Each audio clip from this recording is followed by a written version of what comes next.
দিনটা ছিল পূর্ণিমার দিন। সবাই বলছিল পূর্ণিমার দিনে গঙ্গা স্নান করলে নাকি খুব ভালো। সেই জন্য কিন্তু সকালবেলায় কিন্তু আমরা টোটো রিজার্ভ করে নিয়েছি গঙ্গা স্নান করতে যাওয়ার জন্য। সবাই মিলে কিন্তু টোটোতে উঠে পড়লাম এবং সাথে কিন্তু কিছু খাবার আর জামা কাপড় নিয়ে নিয়েছিলাম। আমরা যেদিকে যাচ্ছি সেই জায়গাটা কিন্তু আমার ভীষণ প্রিয়, তার কারণ এদিকে একদমই ফাঁকা, চারিদিকে শুধু জমি আর জমি। তোমরা দেখলেই বুঝতে পারবে এতটা সুন্দর জায়গা।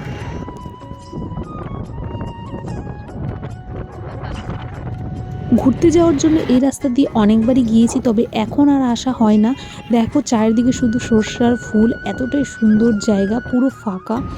তো যেতে ওই মিনিমাম 1.5 থেকে 2 ঘন্টা টাইম লাগবে। এখনও কিন্তু অনেকটা টাইম কিন্তু হাতে আছে। দেখো সামনেই একটা মন্দির পড়ে গিয়েছিল। ভেবেছিলাম আজকের দিনটা কুয়াশা হবে, তবে আজকের দিনটা খুবই ভালো ছিল, কারণ আজকে কিন্তু সকালে রোদ উঠেছিল আর আমাদের এদিকে খুব একটা রোদ ওঠে না, সেই জন্য কিন্তু একটু চিন্তায় ছিলাম। এই যে এখানে একটা ঘাট আছে, এই ঘাটে কিন্তু আমরা গঙ্গাসাগরের মেলা দেখতে আসি। তো ফাইনালি কিন্তু আমরা পৌঁছে গিয়েছি। এই যে মা, এই টুকি টুকি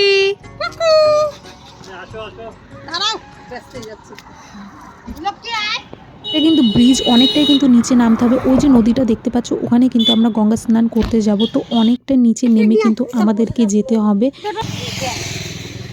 আচ্ছা ভাই চল না, রেকর্ডিং ওর কোলে ছিল আর আমার গায়ে পেচ্ছাপ করছে তার না। ভালো কি রে ভিজা কিসের? তোমার সাথে যাবে না? নাম তো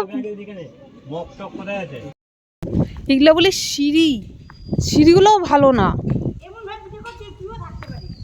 ব্রিজের সিঁড়িগুলো একদমই ভালো ছিল না। চলো যাওয়া যাক। যেতে যেতে তোমাদেরকে অনেক কিছুই দেখাবো। আর মা কিন্তু সামনে চলে গিয়েছে আর ওরা সবাই কিন্তু পিছনে আসছে।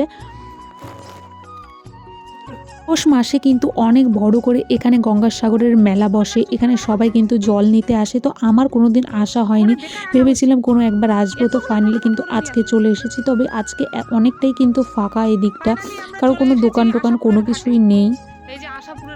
যখন গঙ্গাসাগরের মেলা বসে তখন কিন্তু অনেক দোকান কিন্তু এখানে বসে।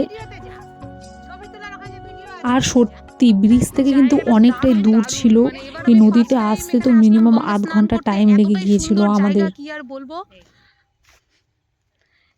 জাস্ট লোকেশনটা তোমরা দেখো।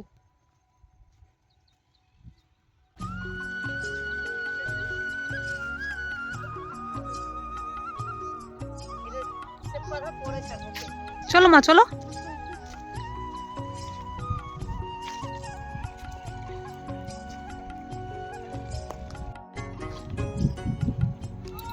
এই যে সর্ষার ক্ষেত দেখো। এই এখানে ঢোকা যাবে না, দিবে একদম। দারুণ জায়গা, মানে অসাম যাকে বলে।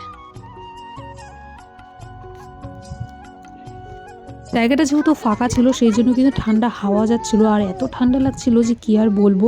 আর জল তো পুরো ঠান্ডাই ছিল। তো চলো যাওয়া যাক। দেখো নদীটা পুরো উপর দিয়ে কিন্তু ব্রিজ চলে গিয়েছে। জায়গাটা কিন্তু খুবই সুন্দর, মানে এতটাই সুন্দর যে তোমরা দেখেই বুঝতে পারছো। পুরো একদম ফাঁকা। এখানে কিন্তু অনেক বড় মেলা বসে।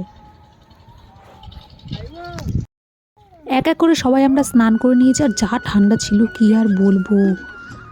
তো ফাইনালি কিন্তু আমাদের সব কিছু কমপ্লিট হয়ে গেছে। এবার কিন্তু আমরা টোটোটার কাছে যাবো। আর টোটোটা তো নিচে আসলোই না, অন্য সব টোটো কিন্তু নিচে আসছিলো। এই টোটোকে অনেকবার বললাম আসতে, কিন্তু আসলো না। তো টাটা বন্ধুরা, ভিডিওটি ভালো লাগলে অবশ্যই চ্যানেলটিকে সাবস্ক্রাইব লাইক করে দিও।